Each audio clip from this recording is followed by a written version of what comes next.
ইতিহাস কখনো হঠাৎ তৈরি হয় না, তার পেছনে থাকে অগণিত লড়াই।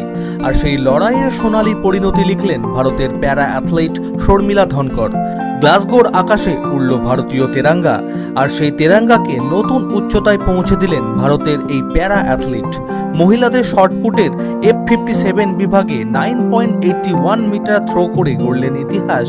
কমনওয়েলথ গেমসের প্যারা অ্যাথলেটিক্সে এটাই ভারতের প্রথম স্বর্ণপদক। শুধু সোনা জেতাই নয়, 2 দশকের অপেক্ষারও অবসান ঘটালো শর্মিলা। চ্যালেঞ্জে, প্রতিকূলতা আর সংগ্রামকে সঙ্গী করে উঠে এসেছে এই সাফল্যের গল্প। সেই লড়াইয়ের স্বীকৃতি মিলল গ্লাসগোর মঞ্চে। শর্মিলার এই ঐতিহাসিক জয়ে উচ্ছ্বসিত গোটা দেশ। শুভেচ্ছা জানিয়েছেন প্রধানমন্ত্রী নরেন্দ্র মোদীও।